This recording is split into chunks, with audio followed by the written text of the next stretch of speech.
제15장 편지가 나오네요.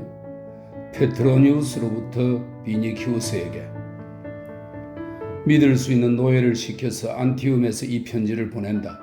너희 손은 본래 펜보다는 창이나 칼에 익숙하겠지만 즉시 답장을 써서 이 노예 편에 보내도록 해라. 내가 떠나올 때 너는 낙관적인 단서라도 희망에 차 있었으니 지금쯤은 리기아를 품에 안고 그간의 근심 걱정을 다 털어버렸겠지. 가령 그렇게 되지 못했더라도 겨울 바람이 소락테 산정에서 감파니아 평원으로 불어올 때쯤이면 반드시 그리 될 것이라고 믿는다. 나의 비니키우스야, 바라건대 키프루스에서 온 금발 여신이 너의 안내자가 되고 너 또한 사랑의 태양 앞에서 자취를 감춰버린 저 리기아의 여명의 진정한 주인이 되기를 기원한다. 늘 명심해야 할 것은 대리석이 아무리 귀한 것이라 해도 그 자체로서는 아무런 가치가 없으며 조각가의 손이 그것을 글짝으로 바꾸는 순간에 비로소 참된 가치를 지니게 되는 것이다. 바로 그런 조각가가 되거라. 친애하는 비니키우스, 사랑은 그 자체만으로는 충분치 않으며 어떻게 사랑해야 하는지를 알아야 하고 어떻게 사랑을 표현해야 하는지도 알아야 한다. 쾌락이야 평민들도 짐승들도 모두 느끼는 것이지만 참다운 인간이 그들과 다른 점은 사랑을 고귀한 예술로 성화시킨다는 점이다. 인간은 사랑의 신성한 가치를 분명히 인지하고 그것을 통해 육체뿐 아니라 영혼의 만족까지도 추구하는 법이지. 이곳에서 나는 이따금씩 인간의 삶에 내재된 공허함이라든가 초조, 근태에 대해 생각하면서 문득 너가 택한 길이 나의 인생보다 낫지 않을까 자문해 본단다. 나처럼 황제를 섬기는 것보다는 이 세상에 태어나 진정으로 보람있는 두 가지 일, 바로 사랑과 전쟁을 택한 너의 결정이 옳은 것이 아닐까 하는 생각이 든다. 전쟁 중에 너는 늘 운이 좋았다. 그러니 사랑에 있어도 행운이 따르기를 빈다. 이곳에서 황제를 둘러싸고 무슨 일이 벌어지고 있는지 알고 싶다면 이따금 서신을 써서 보내마. 우리들은 지금 안티움에 체류하면서 그 천상의 목소리를 열심히 돌보고 있단다. 하지만 로마에 대한 네로의 정오심은 좀처럼 사그라지지 않는구나. 겨울이 되면 모두들 바이에에 들렀다가 네아폴리스로 갈 거다.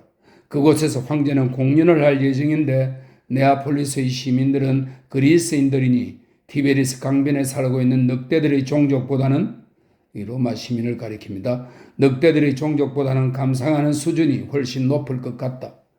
바이에, 푸테올리, 쿠메, 스타비에 등지에서 구경꾼이 잔뜩 몰려올 테니 박수갈채나 월계가는 부족함이 없을 거야. 이 행사는 이미 계획되어 있는 아카이아에서의 공연을 크게 고무시킬 것이다. 이 아카이아는 로마의 속주로 그리스 본토의 남부 지역과 펠로폰네소스를 포함하는 지역을 말합니다. 황녀에 대한 애도는 어떻게 되었느냐고? 물론 우리는 아직도 황녀의 죽음을 애통해하고 있다. 우리들이 직접 내도가를 부르는데 어찌나 훌륭한지 인어들도 질투가 나서 암피트리테의 동굴로, 암피트리테는 바다의 여신, 이거 포세이돈의 아내입니다. 암피트리테의 동굴로 숨어버릴 정도란다. 파도 소리가 회방만 놓지 않았어도 돌고래들도 넋을 잃고 귀 기울였을 거야. 슬픈 분위기가 아직 가시지 않았으므로 우리는 조각에서 본뜰 수 있는 온갖 자세와 표정을 흉내내면서 사람들에게 그 슬픔을 표현하고 있단다. 비탄에 잠긴 우리들의 모습이 아름다운지 그 아름다움을 사람들이 알아봐 줄지 세심하게 신경을 쓰면서 말이야. 아, 친애하는 비니키우스야, 우리는 결국 광대로 희극 배우로 죽어갈 것이 틀림없다. 조신들은 남녀를 막론하고 빠짐없이 이곳에 와 있다. 그 밖에 10,000명의 하인과 포페아가 목욕할 때 사용할 젖을 짜기 위해 500마리가 넘는 암당나귀들도 함께 와 있지. 때로는 재미있는 일도 생기곤 한단다. 칼비와 크리스피날라도 이제 늙어가는 모양이야. 들리는 소문으로는 포페아가 목욕한 직후에 자기도 그 목욕물을 사용하게 해달라고 간청했다는구나. 또 니기디아와 어떤 금투사의 살해를 의심한 루카누스가 니기디아의 뺨을 때린 사건도 있었지. 스포루스는 주사의 노름에 져서 세네키오에게 아내를 빼앗기고 말았다. 토르카투스 실라누스가 금년에 경주에서 우승할 것이 틀림없는 밤생 마을 내필과 에우니케를 바꾸자고 제의해왔는데 나는 한마디로 거절해버렸다. 너가 그 애를 받아들이지 않은 데 대해 나는 진심으로 감사하고 있단다. 가엾게도 토르카투스 실라누스는 자기가 인간이기보다는 이미 망령에 가까운 존재라는 것을 모르고 있더구나. 그가 곧 죽게 될 거라는 것은 거의 확실하다. 그의 죄목이 뭔지 아니? 바로 아우구스투스 황제의 정손이란 것이지. 그를 구할 길은 없다. 우리가 사는 세상이 이 모양이니. 너도 알다시피 우리는 지금 이곳에서 트리다테스가 오기를 기다리고 있는데 볼로가세스가 모욕적인 편지를 보내왔더구나. 아르메니아를 정복했으니 그 나라를 트리다테스에게 물려주어야 하며 설사 그 뜻이 거절당하더라도 자기는 아르메니아를 내놓지 않겠다는 내용이었지. 이건 명백한 모욕이 아니겠니? 그래서 우리는 전쟁을 하기로 결정했단다.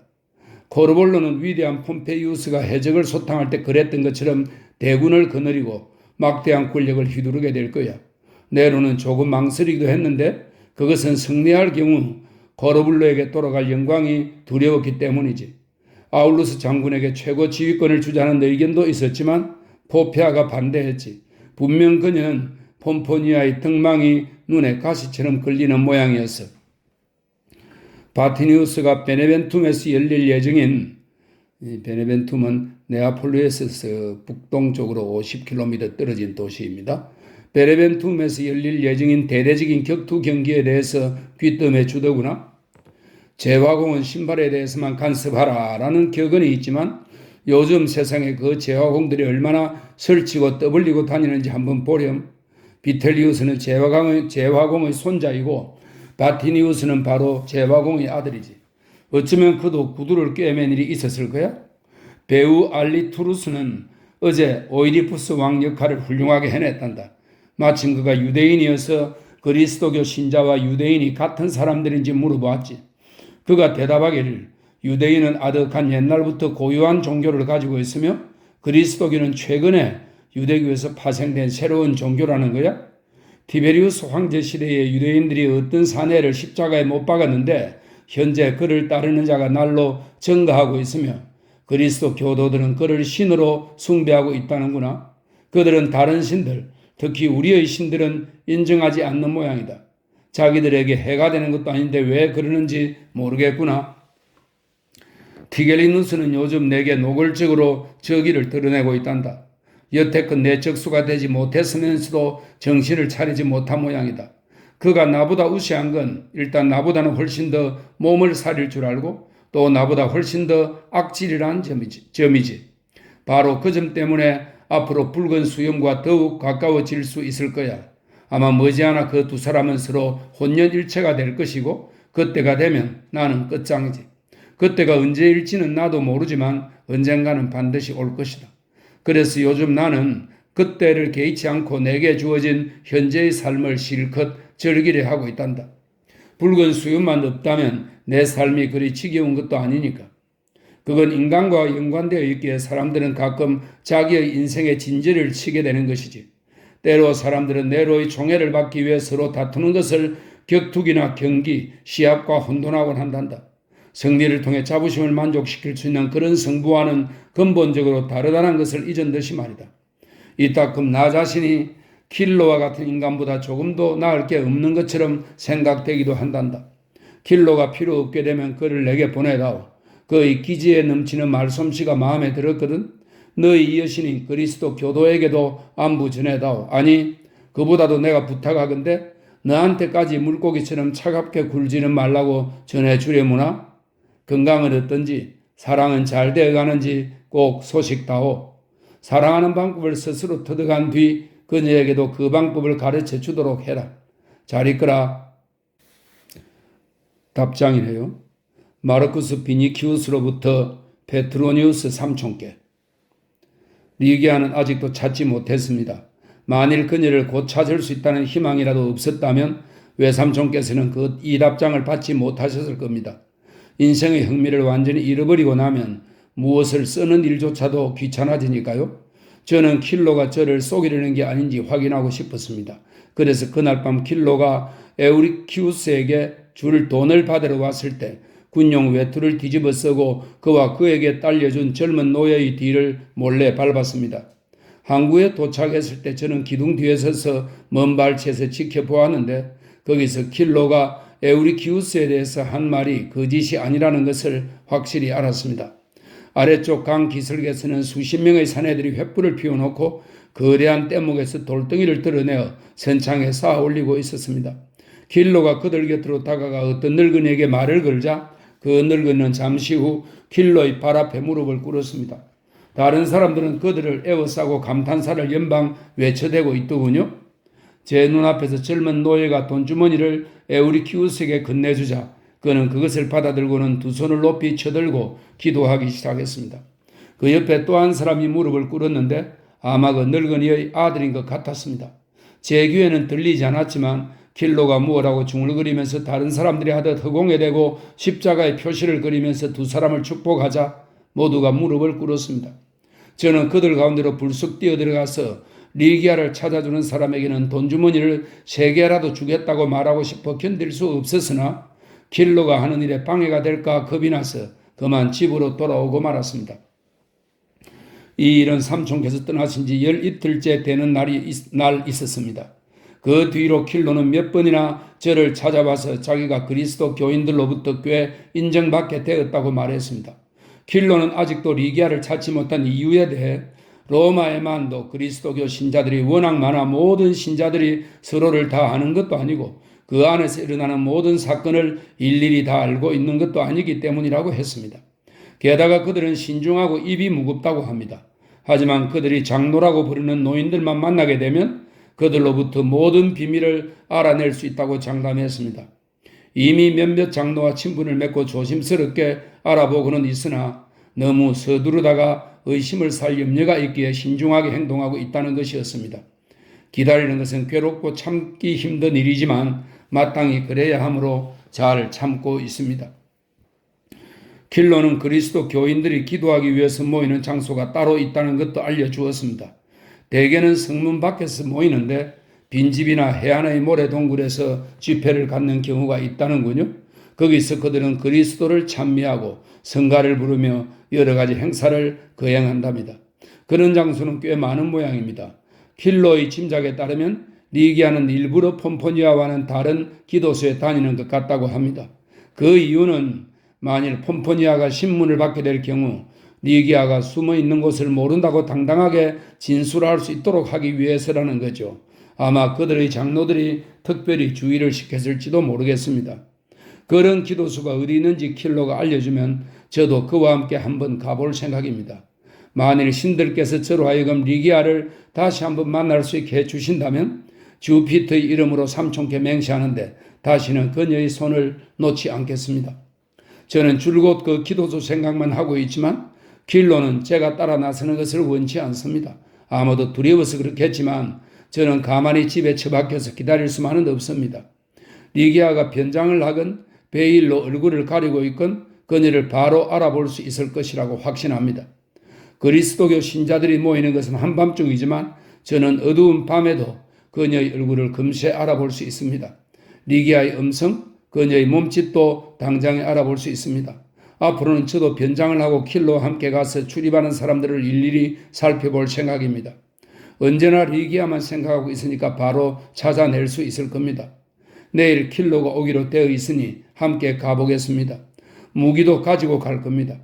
지방으로 보낸 종들이 하나둘씩 돌아왔습니다만 아무 소득도 없었습니다. 저는 리기아가 지금 성 안에 그것도 그다지 멀지 않은 곳에 있다고 확신합니다. 그동안 집을 임차하겠다는 핑계를 대고 여러 집을 돌아다녀 보았습니다. 제가 갔던 곳들은 가난뱅이들이 우글우글 하더군요. 그녀가 그 속에서 사는 것보다는 제 집에 있는 것이 100배는 더 좋을 텐데 안타까운 뿐입니다. 그녀를 위해서는 아무것도 아깝지 않다는 것이 제 생각입니다. 삼촌께서는 저더러 좋은 길을 선택했다고 말씀하셨지만 제가 선택한 것은 바로 근심과 고뇌인 것 같습니다. 킬로와 저는 먼저 시내에 있는 집들을 둘러보고 그 다음엔 성 밖을 뒤질 생각입니다. 그나마 그런 계획이라도 있기에 아침이면 희망이 생깁니다. 그렇지 않으면 저는 아마 살아갈 수 없을 것입니다. 삼촌께서는 사랑하는 방법을 터득해야 한다고 말씀하셨죠. 그래도 예전에는 리기아와 사랑에 관해 이야기를 나눌 수도 있었습니다. 하지만 지금은 그녀에 대한 애절한 그리움만 남았을 뿐입니다. 집에서 아무것도 하지 않고 킬로가 오기만을 기다리는 일은 정말 견딜 수 없이 힘이 드는군요. 그럼 이만 안녕히 계십시오. 제16장. 퀼로는 며칠 동안 나타나지 않았다. 그가 오지 않는 것을 비니키우스는 어떻게 해석해야 좋을지 알 수 없었다. 이 일을 성공시키기 위해서는 서두르면 안 된다고 몇 번이고 자신을 타일러 보았지만 소용이 없었다. 그의 혈기왕성한 피와 급한 성미는 순순히 이성의 소리를 듣고 기다리는 것을 허락하지 않았다. 아무것도 하지 않고 잠자코 있는 것은 본성에 어긋나는 일이었으므로 비니키우스는 도저히 가만히 있을 수가 없었다. 비니키우스는 헛일이란 걸 잘 알면서도 노예들이 입는 외투를 걸치고 도시의 골목골목을 헤매고 다녔다. 그렇게라도 하지 않으면 자신의 답답한 마음을 달랠 길이 없었으나 그렇다고 마음이 진정되는 것도 아니었다. 그는 똑똑한 해방 노예들을 골라 따로 수색을 시켰지만 모두가 킬로보다 훨씬 무능했다. 그러는 동안 비니키우스의 마음속에는 리기아에 대한 사랑 이외에 반드시 이겨야겠다는 성부사의 강한 집념이 싹트기 시작했다. 비니키우스는 어릴 때부터 하고 싶은 일은 꼭 해치우고 마는 고집과 함께 실패나 굴복을 모르는 추진력을 지니고 있었다. 군대의 엄격한 훈련은 한때 제멋대로인 그의 기질을 억누르기도 했으나 동방에서 노예처럼 복종에 길들여진 온순한 사람들 사이에 오래 체류하는 동안 그는 자신이 내린 명령은 무슨 일이 있어도 꼭 실행되어야 한다는 철칙을 갖고 있었다.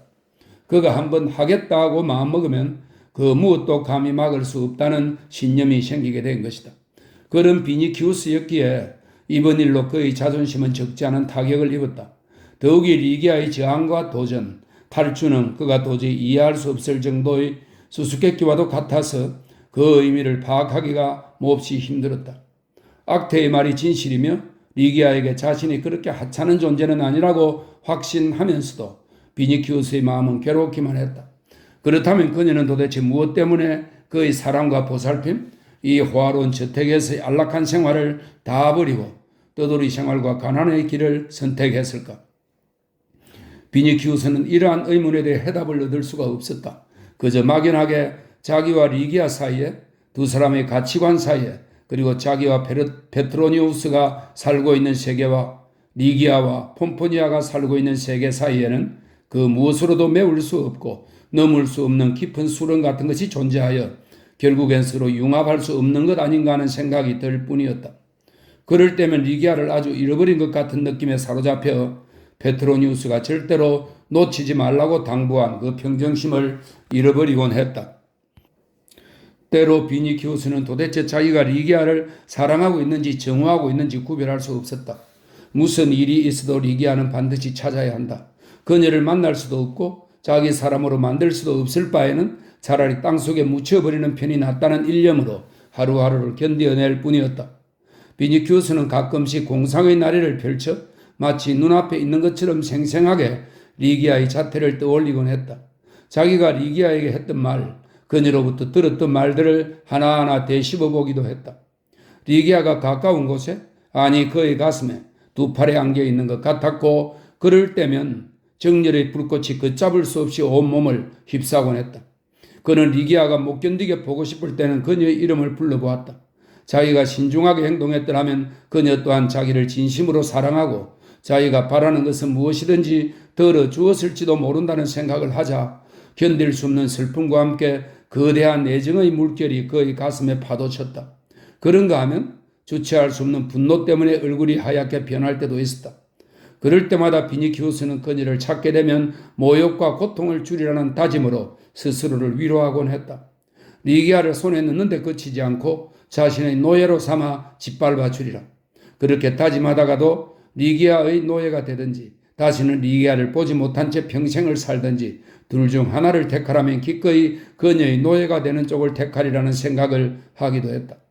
그런가 하면 리기아의 장밋빛 육체에 선명하게 찍힐 채찍 자국을 상상하는 동시에 그 상세에 입맞춤하게 될 날을 갈망하기도 했다. 심지어 리기아를 죽여버릴 수 있으면 얼마나 행복할까 하는 생각이 들기도 했다. 번민과 초조함, 불안과 근심 속에서 비니키우스는 건강과 아름다움을 잃어갔다. 그는 인정이라고는 눈꼽만 금도 없는 잔인한 주인이 되어버렸으며 노예는 물론 해방 노예들까지도 그의 곁에 갈 때는 몸을 사렸다. 노예들은 아무 이유도 없이 벌을 받았는데 그 벌이 하도 부당하고 무자비해서 그들은 뒤에서 수군대며 주인을 정오했다. 비니키우스는 그런 낌새를 눈치채고 고독한 심사를 달랠 길 없어 한층 심하게 안가품을 했다. 다만 수색 작업을 중지해 버릴까봐 두려워서 킬로에게만은 함부로 대하지 않고 꾹 참았다. 그 간사한 그리스인은 비니키우스의 심중을 꿰뚫어보고 그를 자기 마음대로 조종했으며 점점 더 많은 요구를 하기에 이르렀다. 처음 얼마 동안은 적어도 찾아올 때마다 일이 순조롭고 신속하게 진행되고 있다는 믿음을 주었다. 하지만 요즘 들어 킬로는 이것저것 어렵고 곤란한 문제를 열어가면서 틀림없이 성공은 하겠지만 시일이 좀 걸릴 것 같다는 점을 강조하곤 하였다. 며칠이 지난 뒤 몹시 침울한 표정으로 킬로가 찾아왔다. 그의 낯빛을 보고 아연실색한 비니키우스가 가까스로 기운을 내어 물었다. 그렇다면 그리스도 교인들 중에 그녀가 없다는 거요? 분명히 계십니다, 나으리. 킬로가 대답했다. 문제는 그리스도 교인들 가운데 의사 클라우쿠스가 있다는 겁니다. 무슨 소리요? 그가 대체 누군데?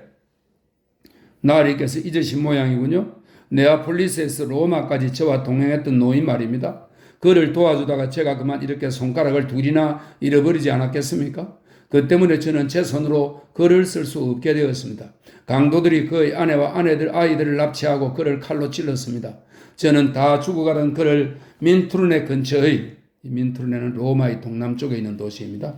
민투르네 근처의 여관에 두고 올 수밖에 없었고 그 후로도 꽤 오랫동안 그의 죽음을 슬퍼했죠. 그런데 그 사람이 멀쩡하게 살아서 로마에 있는 그리스도 교인들이 모임에 나오고 있었던 겁니다. 비니키우스는 그 말이 제대로 납득이 가지 않았지만 글라우쿠스라는 존재가 리기아를 찾는데 걸림돌이 되고 있다는 것만은 짐작할 수 있었다. 치밀어 오르는 분노를 간신히 억누르면서 비니키우스가 말했다.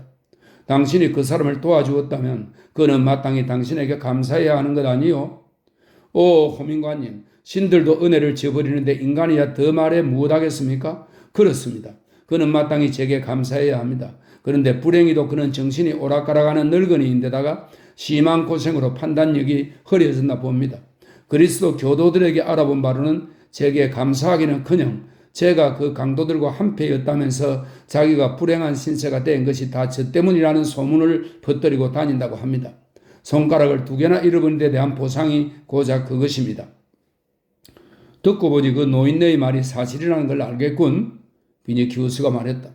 나으리, 그렇다면 나으리께서 그 늙은이보다 더 많은 걸 알고 계시는 셈이 되는군요. 킬로가 그드름을 피우며 말했다. 하지만 그 노인네는 다만 그렇다고 추측하고 있을 뿐입니다. 무엇보다 걱정되는 것은 그 늙은이가 그리스도교 신자들을 모아서 제게 잔인하게 복수할지도 모른다는 사실입니다. 그는 틀림없이 복수를 하려고 할 것이고 그의 동지들도 도와줄 것입니다. 그러나 다행스럽게도 그는 제 본명을 모릅니다. 기도소에서 우연히 마주친 적도 있으나 저를 알아보지 못하더군요. 저는 첫눈에 그를 알아보고 반가움에 그의 목을 끌어안고 싶었지만 워낙 제 성품이 신중한 데다가 무슨 일을 하기 전에 먼저 깊이 생각하는 조심성이 있어 그렇게 하지 않았습니다. 기도소에서 나와 다른 사람들에게 그가 누구냐고 물어보니까 네아폴리스에서 로마로 오던 중 동행에게 사기를 당한 사람이라는 것입니다. 만일 제가 물어보지 않았더라면 그가 그렇게 말하고 다닌 줄도 전혀 몰랐을 것입니다. 그것이 나와 무슨 상관이 있단 말이오? 기도소에서 뭐 본 거라도 있어? 나으리하고는 아무 상관이 없지만 제 목숨이 달린 문제입니다. 저는 제 지식을 후세에 길이 남기고 싶은 사람입니다. 그러므로 그까지 돈 때문에 목숨을 위태롭게 하느니 차라리 모든 보상을 포기하는 편이 낫겠습니다. 저는 진정한 철학자이기에 돈 따위가 없어도 얼마든지 살아갈 수 있으며 고귀한 진리를 탐구할 수 있습니다.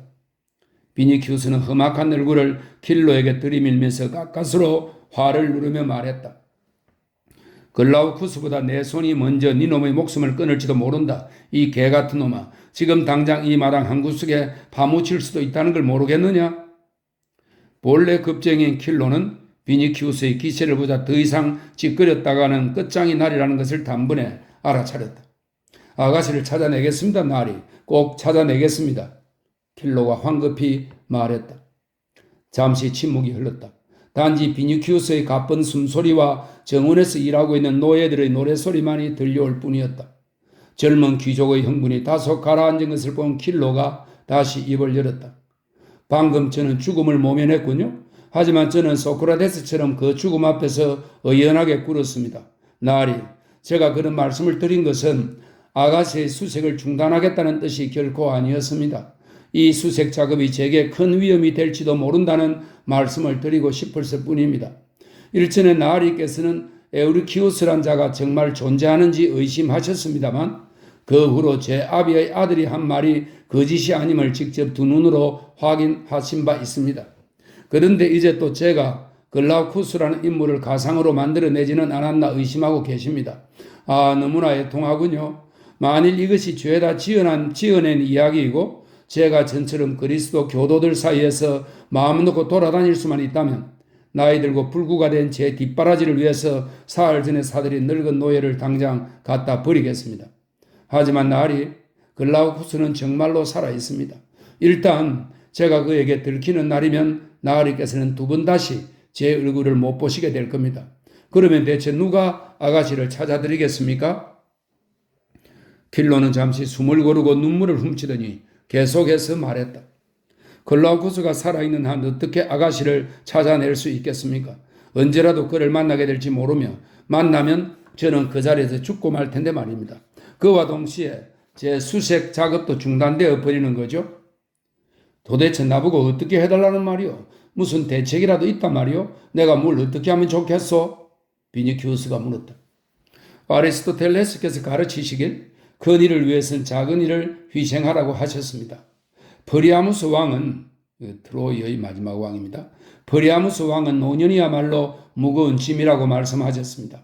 글라우쿠스는 오랫동안 노령과 불행이라는 무거운 짐에 시달려 왔습니다. 그 고통이란 이루 말할 수 없을 만큼 큰 것이라 차라리 그에게 죽음을 주는 편이 은혜를 베푸는 일일 것입니다.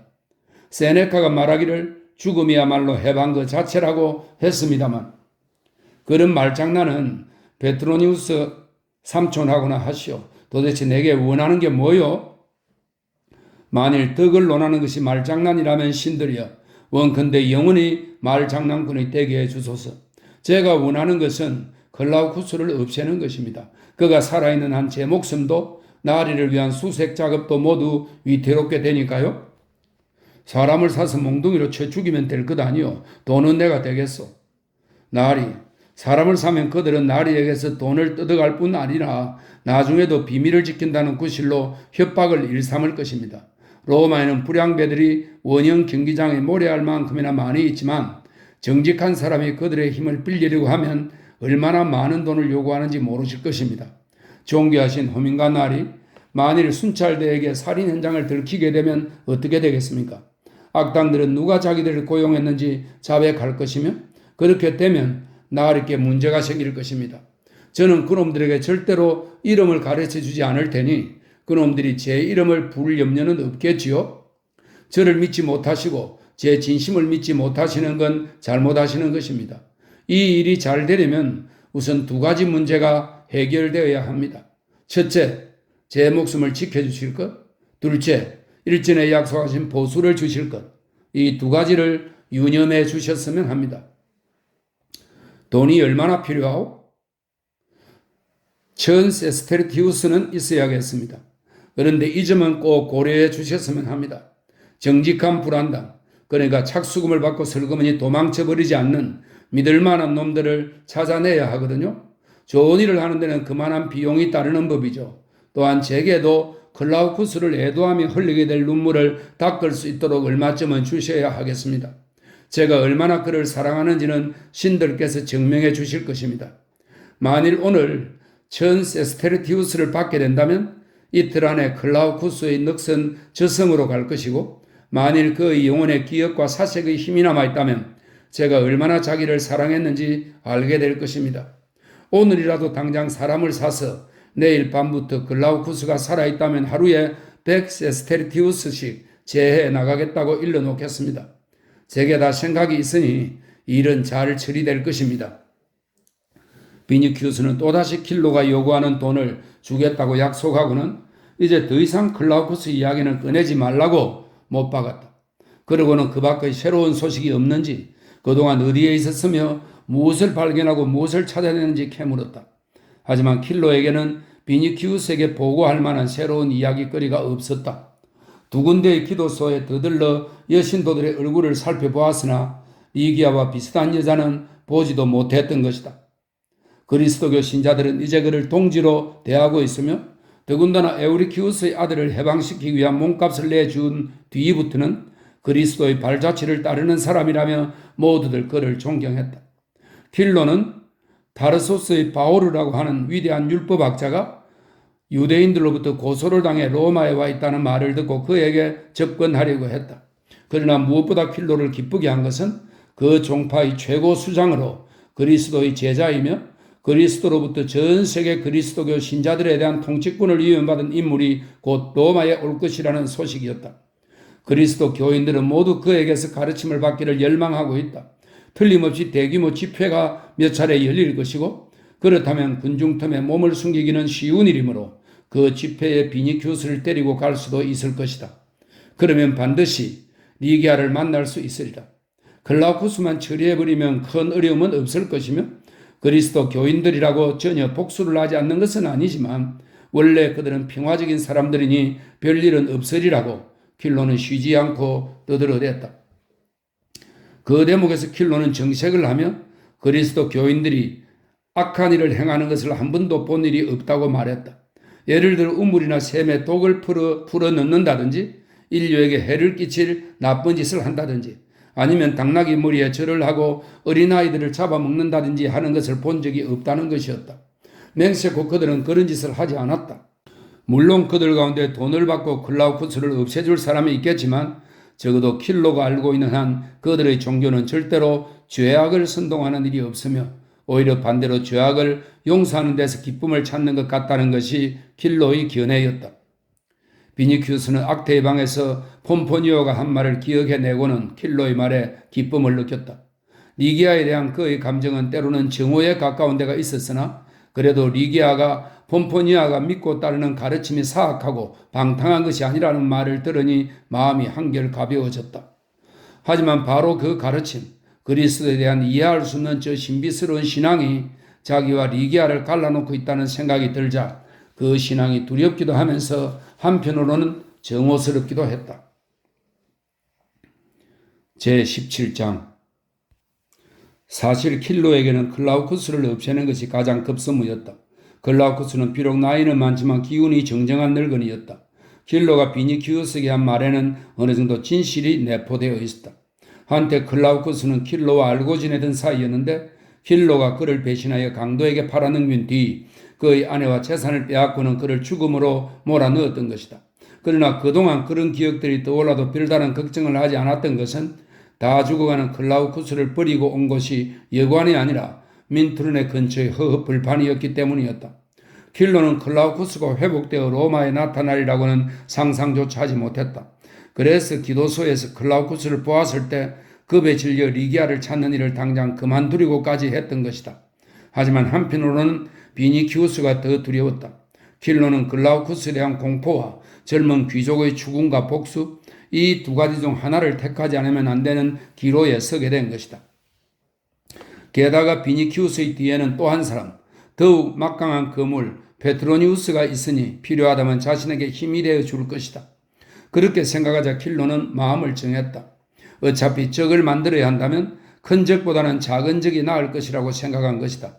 겁이 많은 성품 탓에 피비린내 나는 일은 질색이었지만 어쨌든 남의 힘을 빌어서라도 글라우쿠스를 살해할 필요가 있다고 결론을 내렸다.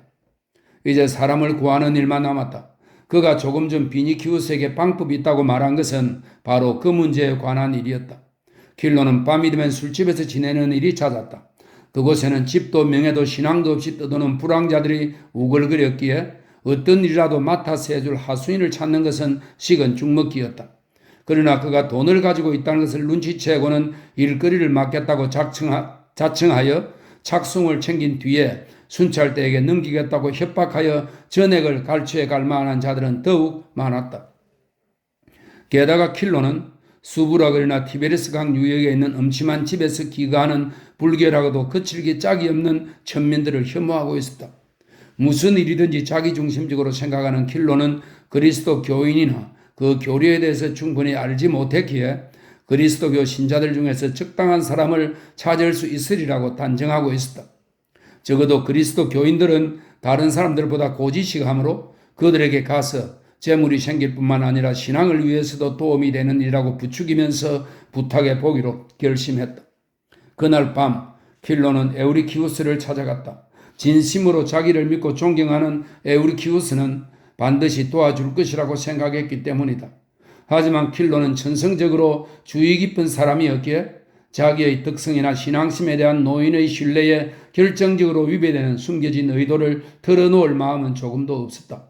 킬로가 바라는 건 단지 무슨 일이든지 믿고 맡길 수 있는 사람을 찾아내어 서로의 안위를 위해 그 일을 영원히 비밀로 하지 않으면 안 된다고 못을 박는 것뿐이었다. 에우리키우스 노인은 아들을 해방시킨 뒤 대경기장 주위에 몰려있는 작은 가게를 세내어 전차 경주 구경꾼들을 상대로 올리브와 무화과, 누룩을 넣지 않은 빵, 이건 유대인들이 먹는 빵입니다. 그리고 꿀물을 팔고 있었다. 킬로가 찾아갔을 때 그는 가게를 정리하고 있었다. 킬로는 그리스도의 이름으로 인사를 하고 나서 찾아온 목적을 말하기 시작했다. 그들에게 은혜를 베풀었으니 마땅히 자신에게 보답하리라 생각하고 킬로는 말을 꺼냈다. 지금 당장 힘이 세고 용감한 두세 명의 장정이 필요한데 그것은 킬로 자신뿐만 아니라 그리스도교 신자들 모두에게 닥쳐올 위험을 방지하기 위해서이다. 비록 가진 돈을 전부 에우리키우스에게 주어서 가난뱅이가 되었으나 그 장정들이 자기를 믿고 충실하게 임무를 완수해주면 보수는 지불할 생각이라고 말했다. 에우리키우스와 그의 아들 과르투스는 무릎을 꿇다시피 하면서 자신들의 은인인 킬로의 말에 귀를 기울였다. 그들은 성인과 같은 분이 그리스도의 가르침에 어긋나는 부탁을 할 리가 없다는 것을 믿기에 킬로의 부탁이라면 무슨 일이든지 할 준비가 되어 있다고 강조하면서 자기들이 기꺼이 그 일을 하겠노라고 말했다. 킬로는 하늘을 쳐다보며 기도하는 신용을 하고는 그들의 제안을 받아들이면 전 세스테리우티우스가 절약될 테니까 그렇게 하는 것이 낫지 않을까 곰곰이 따져보았다. 하지만 잠시 망설인 뒤에 그들의 제의를 거절했다. 에우리키우스는 노인인데다가 근심과 지병 때문에 몸이 쇠약해져 있었고 과르투스는 이제 겨우 16살이었다. 킬로가 필요로 하는 사람은 민첩하고 무엇보다 힘이 센 사람이었다. 전 세스테르티우스 점은 언제든지 장패를 쓰면 다른 방법으로 벌어들일 수 있으리라. 두 사람은 한동안 자기들이 그 일을 맡게 해달라고 떼를 썼으나 킬로가 단호하게 거절했기 때문에 단념하고 말았다. 그러자 카르투스가 말했다. 나으리께서 정 그러시다면 빵 굽는 일을 하는 데마스라는 사람을 소개해드리고 싶습니다. 그의 방앗간에는 노예나 일꾼들이 많답니다. 그곳의 일꾼들 중에 두 사람, 아니 4사람 몫을 거뜬히 해내는 굉장한 힘을 가진 장사가 있습니다. 며칠 전에는 4사람이 들어도 꼼짝도 하지 않던 바위 덩어리를 혼자 들어 올리는 걸 제 두 눈으로 똑똑히 보았답니다. 만일 그가 진심으로 신을 믿고 또 형제들을 위해서 자신을 기꺼이 희생할 수 있는 사람이라면 내게 소개해다오. 나으리, 그 사람도 역시 그리스도교 신자입니다. 하고 카르투스가 대답했다. 데마스의 방앗간에서 일하는 사람들은 거의 모두가 그리스도교 신자들입니다. 일꾼들은 낮 당번과 밤 당번으로 나누어 일하고 있는데 그는 밤 당번입니다. 지금 가면 일꾼들이 저녁 식사를 하는 시간이니 아마 자유롭게 이야기할 수 있을 것입니다. 데마스의 집은 엠포리움 근처에 있습니다. 엠포리움은 로마시의 남서부 티베리스 강 연안에 위치한 시장입니다. 킬로는 흔쾌히 승낙했다. 엠포리움은 아벤티누스 언덕 어귀에 있었으므로 아벤티누스 언덕은 로마에 있는 7개의 언덕 중 하나입니다. 아벤티누스 언덕 어귀에 있었으므로 대경기장에서 그리 멀지 않았다. 언덕을 넘지 않더라도 강 기슭을 따라 에밀리아 주랑을 끼고 가는 지름길이 있었다.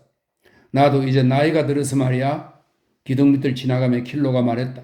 기억이 오락가락 할 때가 있으니 그래 우리 예수 그리스도께서 제자들 가운데 한 명에게 배반을 당하셨지. 그런데 그 배신자의 이름이 갑자기 생각나질 않는구나. 유다입니다. 나리. 그놈은 제 손으로 목을 매 죽었었죠. 과르투스는 아무리 그래도 어떻게 유다의 이름을 잊어버릴 수 있을까 의아해하면서 대답했다. 아 그래 유다였지. 고맙구나. 킬로가 대답했다. 두 사람은 말없이 길을 걸었다. 시장은 이미 닫혀 있었다. 그곳을 지나 시민들에게 식량을 배급해주는 곡간을 끼고 왼쪽으로 돌았다. 오스티아 가도를 따라 데스카티우스 언덕과 비스트리눔 광장까지 집들이 쭉 늘어서 있었다. 그곳의 한 낡은 목조 건물 앞에 서자 그 안에서 맷돌 돌아가는 소리가 들렸다. 콰르투스는 안으로 들어갔지만 킬로는 사람들이 많은 곳에 얼굴을 내밀고 싶지 않았을 뿐 아니라 혹시라도 의사 클라우쿠스와 마주칠까 두려워서 밖에 서 있었다. 그 헬라클레스 같은 일꾼이 가루를 빻고 있는 모습을 빨리 보고 싶구나. 밝게 빛나는 달을 바라보며 킬로가 속으로 중얼거렸다. 그 녀석이 악질에다 머리가 비상한 놈이라면 돈이 좀 들겠지만 성실한 그리스도교 신자라면 내가 원하는 일을 공짜로 해주겠지. 콰르투스가 방앗간 안에서 한 사내를 데리고 나오는 바람에 킬로의 공상은 거기서 그쳤다. 그 사내는 오른쪽 어깨와 가슴이 다 드러난 엑소미스라고 하는 튜닉을 입고 있었다. 몸을 자유롭게 움직일 수 있는 간편한 복장이기에 특히 노동자들이 즐겨 입는 작업복이었다. 킬로는 그가 가까이 다가오는 것을 보면서 안도의 숨을 내쉬었다. 여태껏 살아오면서 그런 팔뚝과 가슴은 본 적이 없었던 것이다. 나리, 이 사람이 바로 만나고 싶어 하시던 형제입니다. 콰르투스가 말했다. 그대에게 그리스도의 평화가 함께 하기를. 킬로가 입을 열었다. 콰르투스, 내가 믿을 만한 사람인지 아닌지 이 형제에게 말해다오. 그 다음에는 예수 그리스도의 이름으로 집으로 돌아가도 좋다. 늙은 아버지를 혼자 계시게 할 수는 없으니까. 이분은 성인이십니다. 콰르투스가 말했다. 자기의 재산을 모두 들어서 생면부지인 저를 종의 신분에서 해방시켜 주셨습니다. 우리의 구세주이신 예수 그리스도여, 이분께 하늘에 계신 주님의 은총을 내려 주시옵소서. 거대한 몸집의 일꾼이 이 말을 듣더니 몸을 숙여 킬로의 손에 입을 맞추었다. 형제여, 그대 이름은? 킬로가 물었다. 거룩한 세례를 통해 우르바누스라는 이름을 받았습니다. 우르바누스 형제여, 그대는 나와 조용히 얘기할 시간이 있는가? 저희들의 작업은 한밤중에 시작됩니다. 마침 지금은 저녁 식사 시간이고요. 아, 그러면 시간은 충분하군. 저쪽 강변으로 가지. 거기서 이야기하세나? 그들은 강 쪽으로 걸어가 돌로 쌓아 올린 두귀에 자리 잡고 앉았다. 멀리서 들려오는 맷돌 소리와 물살이 철벅대는 소리만이 주위의 정적을 깨뜨렸다. 킬로는 일꾼의 얼굴을 찬찬히 훑어보았다.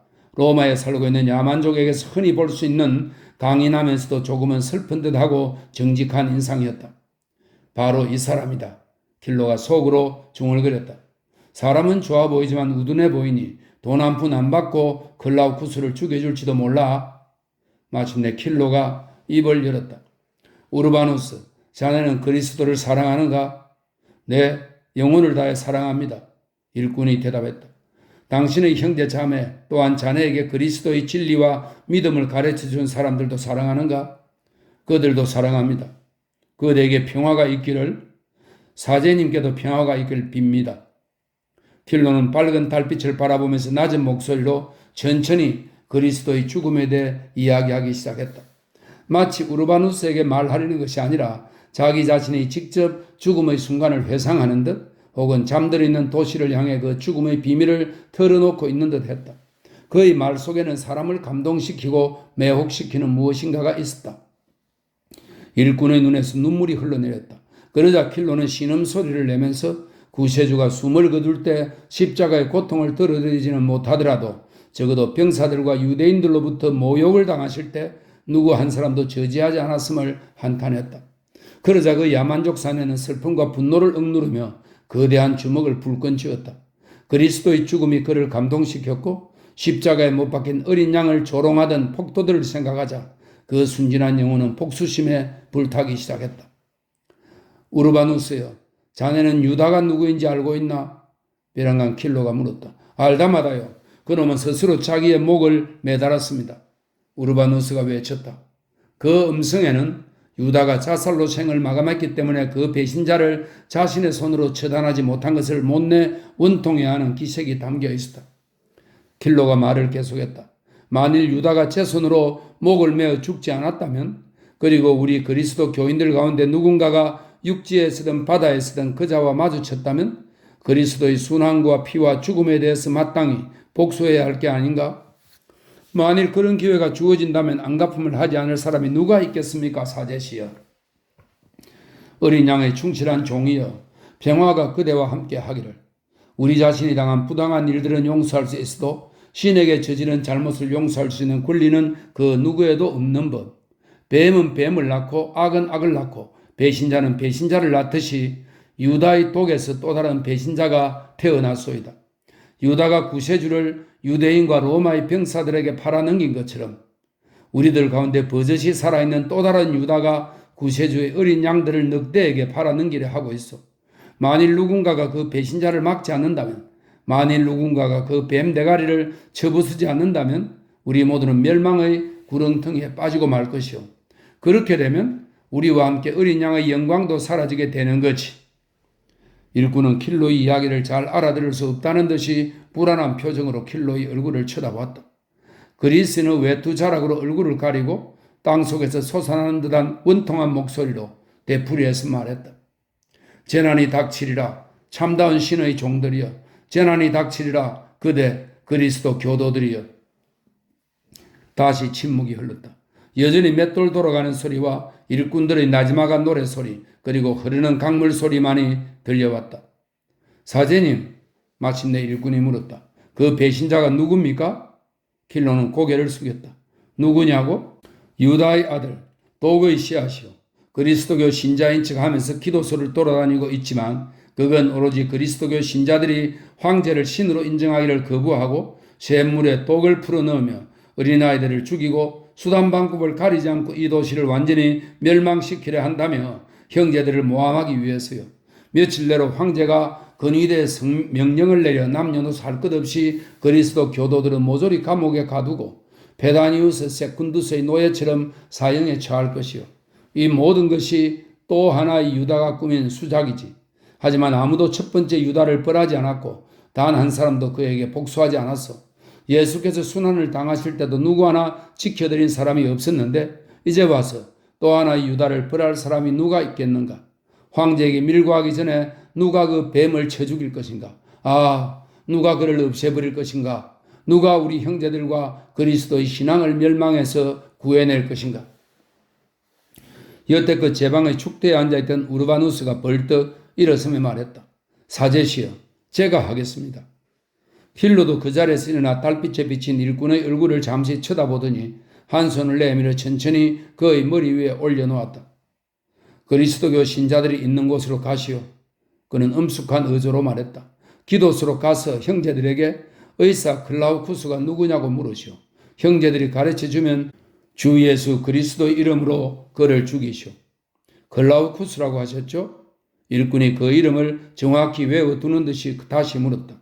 그대는 그 자를 아는가? 아니, 모릅니다. 로마에는 그리스도교 신자들이 수천 명이나 있어서 전부 다 알 수는 없습니다. 그러나 내일 밤에는 형제 자매들이 하나도 빠짐없이 오스트리아눔에 모일 것입니다. 이건 지하 공동묘지입니다. 오스트리아눔에 모일 것입니다. 그리스도의 대사도께서 오셔서 설교를 하시기로 되어 있으니까요. 그곳에 가면 형제들이 제게 글라우쿠스가 누군지 알려줄 것입니다. 오스트리아눔에 킬로가 물었다. 그러니까 성문 밖이로구나. 형제 자매들이 모두 모인다 말이지. 그것도 한밤중에 성 밖에 있는 오스트리아눔에서? 그렇습니다, 사제님. 그곳은 사람들의 공동묘지로 사용되는 곳이죠. 살라리아 가도와 노멘타나 가도 사이에 있습니다. 거기서 대사도님의 설교 모임이 있는 걸 모르고 계셨습니까? 이틀 동안 집을 비웠기 때문에 그분의 편지를 받지 못했네. 게다가 코린투스에서 온 지 얼마 되지 않아 오스트리아눔이 어디 있는지도 잘 모른다네. 그곳에서는 내가 그리스도교 회합을 책임지고 있네마는 아무튼 잘 됐네. 그리스도로부터 이 일을 위임받았으니 아들이여, 내일 밤 오스트리아눔으로 가서 형제들 가운데 클라우쿠스를 찾아내게나. 그리고 시내로 들어오는 길에 죽여버리도록 하게. 그렇게 함으로써 자네의 죄는 사해지고 큰 축복을 받게 될 걸세. 그럼 그대에게 평화가 있기를. 사제님, 무슨 일인가 어린 양의 종이여. 일꾼의 얼굴에 망설이는 표정이 떠올랐다. 바로 얼마 전에도 뜻하지 않게 사람을 2명이나 죽였던 것이다. 그리스도 교의 교리는 살인을 금하고 있다. 정당방위로 살인을 하는 것조차 금지되어 있는데 하물며 자신을 지키려다가 피치 못해 죽인 것도 아니었다. 그렇다고 보수를 바라고 죽인 것은 더더욱 아니었다. 비록 장로님께서 자기를 도와줄 형제들까지 보내주셨지만 그래도 살인을 허락한 것은 아니었다. 그럼에도 불구하고 자기도 모르게 살인을 저지르게 된 것은 하나님이 자기를 벌하기 위해 너무 강한 힘을 주셨기 때문이다. 지금 그는 진심으로 참회하고 있다. 동료들은 맷돌을 돌리며 콧노래를 부르고 있지만 불쌍한 우르바누스는 자기가 지은 죄, 어린 양을 욕되게 한 잘못을 깊이 뉘우치고 있었다. 그 일로 인해 얼마나 많은 기도를 했으며 또 얼마나 많이 울었던가. 아직까지 그는 죄책감에서 완전히 벗어나지 못한 상태였다. 그런데 지금 또 배신자를 죽이겠다고 약속하고 말았다. 하지만 어쩌랴, 인간이 용서를 베풀 수 있는 것은 자기가 가해자가 아닌 피해자가 되었을 때뿐인걸. 내일 오스트리아 눔에 모인 모든 형제 자매들이 지켜보는 곳에서 나는 그 사내를 죽일 것이다. 하지만 그러기에 앞서 사제님들과 장로님 그리고 사도님께 글라우쿠스가 죄인이라고 선언해 달라고 하리라. 누군가를 죽인다는 것, 그 자체는 별로 힘든 일이 아니며 게다가 배신자를 죽이는 것은 늑대나 곰을 죽이는 것처럼 통쾌한 일일지도 모른다. 하지만 글라우쿠스에게 아무 죄도 없다면 어떻게 할 것인가? 양심을 끌고 어떻게 또다시 살인을 하고 죄를 짓고 어린 양을 욕되게 한단 말인가? 어린 양의 아들이여, 재판을 할 시간적 여유가 없다네. 킬로가 입을 열었다. 그 배신자는 오스트리아 눔에서 곧장 안티움으로 달려가 황제를 만날 거야. 아니면 그가 일하고 있는 어느 귀족의 집에 숨겠지. 내 자네에게 징표를 주겠네. 글라우쿠스를 죽인 다음 그 표적을 보이면 장로님이나 대사도님께서도 자네가 한 일을 축복해 주실 걸세. 킬로는 주머니에서 조그만 1세스테리티우스짜리 동전을 한 입 꺼내어 허리띠에 꽂고 있던 단도로 그 위에 십자가를 새긴 뒤 우르바누스에게 건네주었다. 이것은 글라우쿠스에 대한 사형 선고인 동시에 자네에게 주는 징표이기도 하네. 글라우쿠스를 죽인 뒤에 이 동전을 장로님께 보이면 자네가 어쩔 수 없이 살인을 저지른 죄를 용서해 주실 것이네. 일꾼은 내키지 않았지만 동전에 손을 뻗쳤다. 그러나 최초의 살인에 대한 기억이 생생하게 떠올라 온몸에 두려움이 밀려왔다. 사제님, 그는 거의 애원하다시피 말했다. 분명 양심을 걸고 이 일을 명하시는 거지요? 글라우쿠스가 형제들을 배반하는 것을 직접 들으셨습니까? 우르바누스의 말에 킬로는 누군가 이름을 들어 확실한 증거를 보여줄 필요가 있다고 생각했다. 그렇지 않으면 이 거인의 마음에 의혹이 생길지도 모를 일이었다. 때마침 킬로의 머리에 기막힌 생각이 떠올랐다. 들어보게, 우르바누스. 나는 코린투스에 살고 있었으나 본래는 코스 태생이라네. 이곳 로마에서는 나와 같은 고향 사람인 에우니케라는 여자에게 그리스도의 진리를 가르치고 있지. 그 처녀는 황제의 친구인 페트로니우스인가 하는 사람 집에서 토가의 주름을 매만지는 일을 하고 있네. 마침 그 집에 있을 때 글라우쿠스가 모든 그리스도교 신자들을 배반할 음모를 꾸미고 있는 것을 목격하게 되었지. 또한 글라우쿠스가 황제의 측근인 비니키우스라는 사람을 위해 그리스도교 신자들 중에서 어떤 처녀를 찾아주겠다고 약속하는 것을 들었어. 여기서 킬로는 말을 하다 말고 깜짝 놀라 일꾼의 얼굴을 쳐다보았다. 그의 눈이 벼랑간 야수처럼 번뜩이면서 얼굴에는 사나운 분노와 위협의 표정이 떠올랐기 때문이다. 왜 그러나? 킬로가 급에 질려 물었다. 아니, 아무것도 아닙니다. 제가 내일 당장 글라우쿠스를 해치우겠습니다. 그리스인은 아무 말도 하지 않았다. 잠시 후 그는 일꾼의 건장한 어깨를 붙잡아 자기 쪽으로 돌려 세우고 달빛이 훤히 내리비치는 그의 얼굴을 유심히 살폈다.